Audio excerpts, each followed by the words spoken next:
Good morning all of you. Welcome to my channel study locker. आज की हमारी worksheet 10th class की है, 31st वर्कशीट है और टॉपिक है यूरोप में राष्ट्रवाद का उदय। तो बच्चों, अब हम देखने जा रहे हैं कि जर्मनी और इटली का एकीकरण हुआ और उस दौरान कौन कौन सी घटनाएं घटी।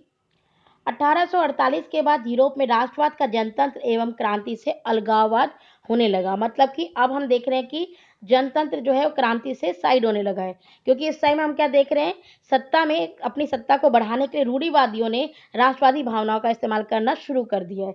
तो रूढ़िवादी जो है वो जो कि पुरानी विचारधारा को मानते थे, वो एक दूसरी विचारधारा अगेंस्ट है। राष्ट्रवादी विचारधारा रूढ़िवादी विचारधारा से अलग होने के साथ साथ अब मिक्स होती चली जा रही है। तो रूढ़िवादी जो है वो राष्ट्रवादी भावनाओं का इस्तेमाल करना शुरू कर दिए हैं इस टाइम। यद्यपि मध्यवर्गीय जर्मन लोगों ने 1848 में जर्मन महासंघ के विभिन्न इलाकों को जोड़कर एक राष्ट्र राज्य बनाने का प्रयास किया। मतलब जर्मन यानी जर्मनी के जो क्षेत्र थे, अलग अलग जो थे, उन लोगों ने जर्मन को जोड़ने का प्रयास किया, परंतु वहाँ की जो राजशाही, जो राजा वगैरह है, जो फौजी ताकत है, जो सेना है, उन लोगों ने इसको दबा दिया। फिर हम देखते हैं कि जर्मनी को एक करने के लिए प्रशा ने बेड़ा उठाया और प्रशा ने आगे आकर के जो है जर्मनी का एकीकरण में अपना योगदान दिया। ठीक, अब हम बात करते हैं जर्मनी के एकीकरण की। तो 1866 से 1871 के बीच में जर्मनी का एकीकरण हुआ था, जिसमें हम देखते हैं प्रशा के नेतृत्व में जर्मनी का एकीकरण हुआ है। शुरुआत में जो है काफ़ी कोशिश की गई कि जर्मनी को एक किया जाए, लेकिन राजा और उनकी सेना ने इन लोगों को आगे बढ़ने नहीं दे रहे थे। ऐसे में प्रशा ने जिम्मेवारी उठाई, उसने एक नेता के रूप में सामने आए। प्रशा के प्रमुख मंत्री ऑटोवन ऑटोवन बिस्मार्क ने राष्ट्र निर्माण में महत्वपूर्ण भूमिका अदा की। बिस्मार्क को जर्मनी का एकीकरण के लिए कहा जा सकता है कि उसका सबसे बड़ा योगदान था। और उसने आगे क्या करा, 3 युद्ध किए जिसमें कि प्रशा को जीत मिली और एकीकरण हुआ। उसने किस किस से युद्ध करे थे? उसने ऑस्ट्रिया, डेनमार्क और फ्रांस से युद्ध करे।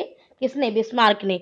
प्रशा का जो बिस्मार्क था उसने इन तीनों यानी ऑस्ट्रिया, डेनमार्क और फ्रांस से युद्ध करे और उसके बाद उसने एकीकरण की प्रक्रिया को पूरा किया।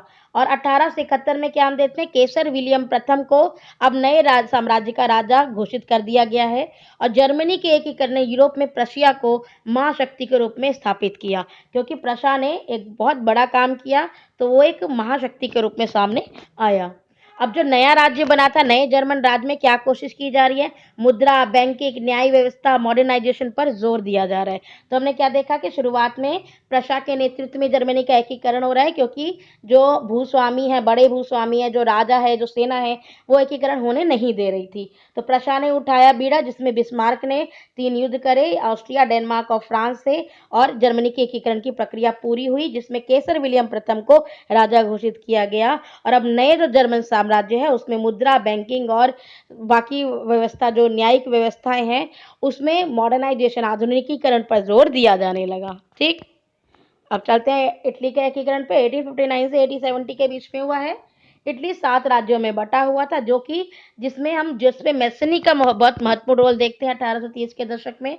1830 से 48 के टाइम में काफ़ी विद्रोह हुए और हम क्या देखते हैं कि 1859 में फ्रांस से सार्डिनिया पिडमांट ने एक चतुर कटुनीतिक संधि की, जिसके माध्यम से उसने ऑस्ट्रियाई बलों को हरा दिया।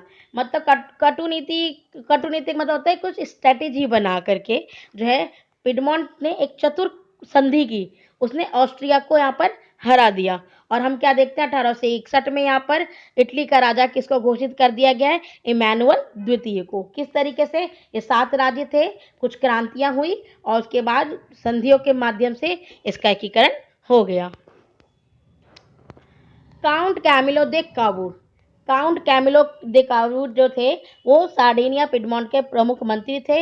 इन्होंने इटली के जो लोग एकीकृत होने थे ना, इटली का एकीकरण कर रहे थे, उस आंदोलन का नेतृत्व किया। हालांकि वह स्वयं तो क्रांतिकारी नहीं था और ना ही जनतंत्र में विश्वास रखता था, लेकिन उसने एकीकरण में काफी योगदान दिया। फ्रांस के साथ की गई चतुर नीति के पीछे इसी व्यक्ति का हाथ था। इसी के कारण जो है ऑस्ट्रिया को हराया जा पाया और इटली का एकीकरण संभव हो पाया। इसीलिए हम कह सकते हैं कावूर जो है इटली के एकीकरण के लिए काफी हद तक जिम्मेदार है। फिर आता है जिसपे गैरीबॉल्डी। वह नियमित सेना का हिस्सा नहीं था। उसने इटली के एकीकरण के लिए सशस्त्र स्वयंसेवकों का नेतृत्व किया। वो कोई सेना का हिस्सा नहीं था, पर उसने स्वयंसेवक का मतलब जो खुद अपनी साइड से अपनी सेवा दे रहे हैं। 1860 में वे दक्षिणी दिल्ली और 2 सिसिलियों के राज्य में प्रवेश कर गए और स्पेनी शासकों को हटाने के लिए स्थानीय किसानों का समर्थन पाने में सफल रहे। उन्होंने वहाँ पे क्या किया, जो स्पेनी राजा हैं उनको हटाने के लिए वहाँ के लोगों को यानी किसानों का समर्थन प्राप्त कर लिया और उन्होंने दक्षिणी इटली और सिसिली को राजा इमैनुअल द्वितीय को सौंप दिया। इस तरीके से हमने देखा कि इटली के एकीकरण में गैरीबाल्डी का भी काफ़ी बड़ा योगदान है। तो कावूर और गैरीबाल्डी दोनों ही इटली के एकीकरण में काफ़ी अच्छा रोल अदा करते हैं। अब आता है इटली के एकीकरण में पर एक निबंध लिखिए। तो आप ये सारे पॉइंट्स को जोड़ करके इसका आंसर बना सकते हैं। आंसर नंबर 1 आपका ये भी आ सकता है। ठीक है। क्वेश्चन नंबर 2, एकीकृत जर्मनी का राजा कौन बना? तो हमने क्या देखा था, केसर विलियम प्रथम।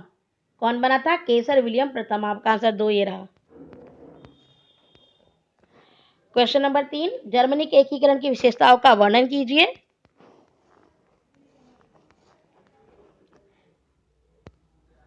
यहाँ से सारे पॉइंट्स आपके आंसर नंबर 3 है कि जर्मनी का एकीकरण इस तरीके से हुआ था। फिर क्वेश्चन नंबर 4 है कि आपको ऐसा क्यों लगता है 1848 के बाद यूरोप में राष्ट्रवाद लोकतंत्र और राष्ट्रवाद से अपने जुड़ाव से दूर होता चला गया? क्यों चला गया था? तो आप इसमें यहाँ से यहाँ तक आंसर दे सकते हैं। आंसर नंबर 4, क्योंकि हम देख रहे हैं कि रूढ़िवादी जो हैं अब राष्ट्रवादी भावनाओं का इस्तेमाल करने लगे थे। तो बच्चों, अगर आपको वीडियो पसंद आई तो लाइक ज़रूर करें, चैनल को सब्सक्राइब करें। Thank you.